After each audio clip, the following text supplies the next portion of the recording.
Last night we talked about how the fifth generation of wireless technology, or 5G as it's being rolled out worldwide without safety testing. Let me say that again, without safety testing. And how we've got scientists and doctors and environmental organizers saying, stop this. Because in terms of the effects of wireless radiation, the science is in. Wireless radiation can lead to cancerous heart tumors, brain tumors, DNA damage. Wireless radiation is linked to infertility, to autism, Alzheimer's, and more. And guess what? All the effects that I just listed, those are some of the effects that are known according to the technology that's being seen today. So, what happens when we roll out the next technology, 5G? How much more powerful is 5G? How much more troublesome might it be? Well, we bring in now our NRS correspondent, Michelle Greenstein, who's been working on this. I would imagine if those things are all potentially dangerous now, 5G can only, add to it, right? It could be more dangerous, right? Yeah, that's exactly the question to be asking, because it's not just faster internet. Right now with 4G and LTE, which is a part of that, we have about a 50 millisecond delay. 5G is going to bring us about a 1 millisecond delay. So you and I are not going to notice that technological difference, right? But what this means is that machines will be communicating with each other quite seamlessly. And 5G is going to be the platform, it's going to be the infrastructure for all of this smart grid technology, the Internet of Things, right?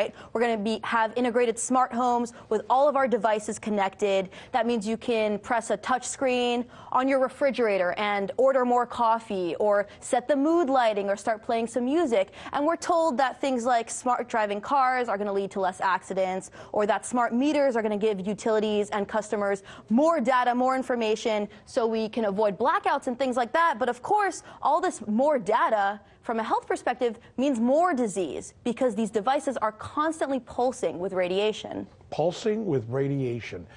I would think that if someone had come and said, we are going to develop this omnipresent system that's going to surround us with this stuff, that's going to be pulsing radiation everywhere, somewhere along the line somebody would have asked, well, hold on a minute, let's run this by the experts first and make sure we're all going to be safe. So how do we get to this point? Well, I think the really important question to ask is, how can we protect ourselves against this wireless radiation? Yeah. And I actually spoke to Cece Doucette. She's the founder of an international nonprofit called Wireless Education, and I asked her what we can do to protect ourselves. Let's see what she said. Okay.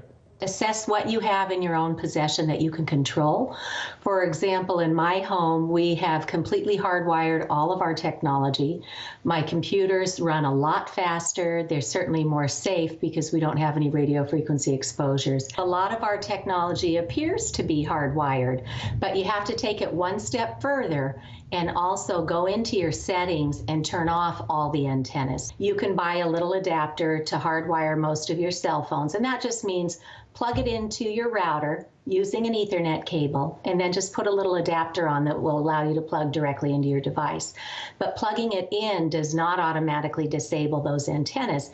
So you just simply go into settings, identify all the antennas. One cell phone may have 5 or 6 separate antennas. There could be one for cellular, one for data, one for Bluetooth, one for Wi-Fi, one for locator, and by now the industry is using us as their network, so there could be an additional one for a hotspot. Turn them all off and hit save, and you will have nice, safe technology.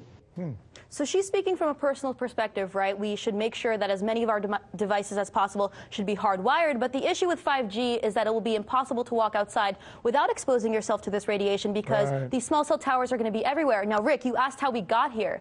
We got here because the FCC, the organization that is supposedly supposed to be regulating the wireless industry, has been completely captured by the wireless industry itself. We know that these so-called public servants, or our representatives, and all these government entities have really been captured by the wireless industry. And that's what happens when any industry gets so big that it can afford to use a government body. Enamored?